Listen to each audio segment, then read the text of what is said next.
This isn't really about making concrete pots, it's more about making reusable molds for concrete pots.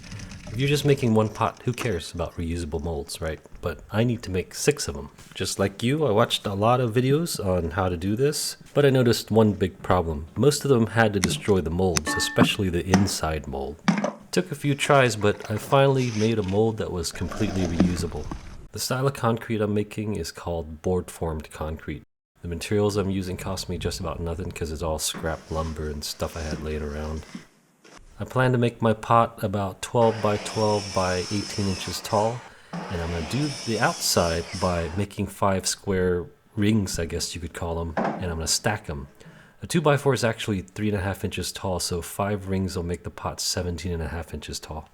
Because I'm going to have to disassemble and reassemble these rings multiple times, I'm just going to put them together with screws.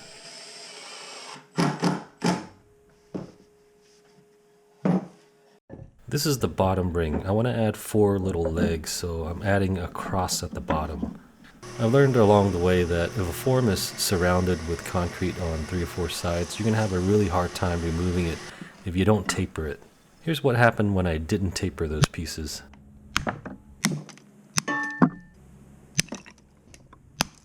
To close up the bottom, I'm just going to use some more scrap pieces of 2x4. Now we stack the rings, and the whole thing's held together with a couple of 2x4s. The outer mold is the easy part. The hard part is the inner mold. In molding talk, this is called a plug. In my first attempt, I made a plug out of styrofoam. That didn't go too well. The styrofoam wouldn't pull out, so I had to break it up in little pieces. So I figured out I gotta use something flexible so I can kind of bend it and peel it away from the concrete to be able to pull it out. I had some of this hardboard. It's kind of flexible. And because it flexes, you have to build a frame inside, otherwise it'll collapse or distort. This plan didn't go too well either. I had to destroy that frame because it wouldn't come out of the hardboard shell. And then I had to basically destroy the hardboard shell because apparently it's not flexible enough. Plan B wasn't great, but I knew I was on the right track. I knew I had to use something more flexible and maybe something that was able to collapse a bit.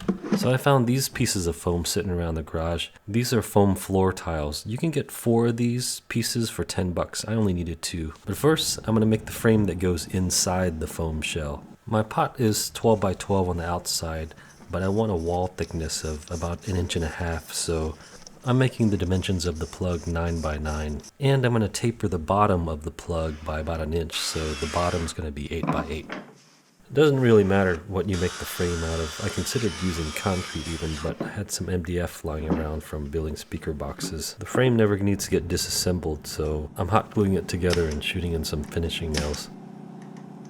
I'm also using hot glue to hold the foam shell together.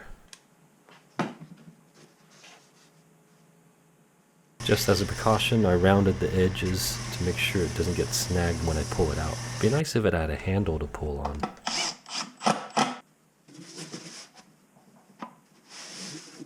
I figure I'd wrap the foam shell with duct tape because I was afraid concrete might soak into the foam.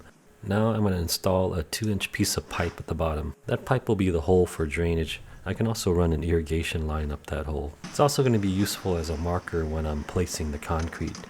Once I get to the top of the pipe, I know I have my 2-inch thickness at the bottom, and then it's time to put the plug inside the outer mold. As a mold release, I'm using peanut oil left over from last year's turkey fry. It's common for people to use motor oil or diesel, but I had to use something that wouldn't kill the fish because 2 of these pots are going into the fish pond.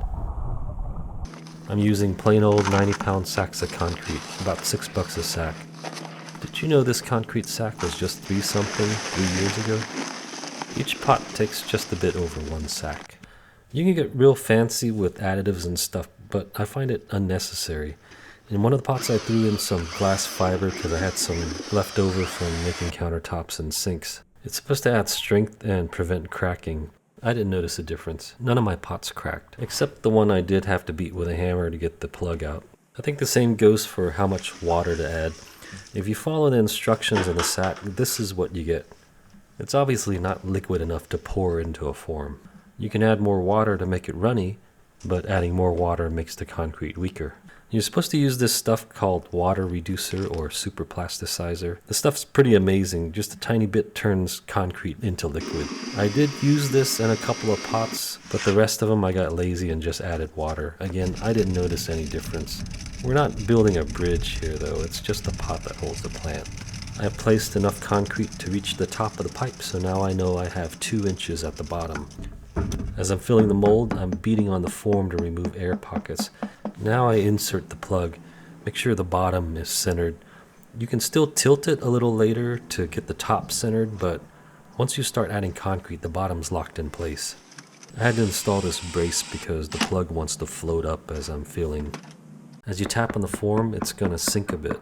As it cures, it's going to sink even more. I find it useless to try to make the top nice and pretty because a day from now it's going to sink probably another 1/4 inch. You should wait at least 2 days before removing the mold, but even at 2 days the concrete kind of chips easily. I actually waited at least 4 days to be safe, and if I was rough on it, it would still chip, but where I was real careful I had no problems. So I think the longer you wait the better. The outer form always comes out super easy.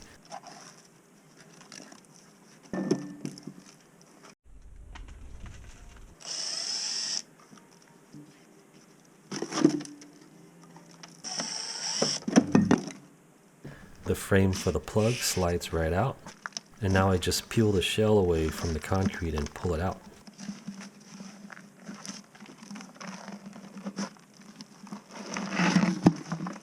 I could make some improvements on the forms for the feet though. I'll probably cover them with some flexible material next time. They took some convincing to come out and I did chip the feet a bit. Now to reuse the forms, just clean off the old concrete. And this is what became of the first 2 pots that didn't turn out too good. Swimming with the fishes.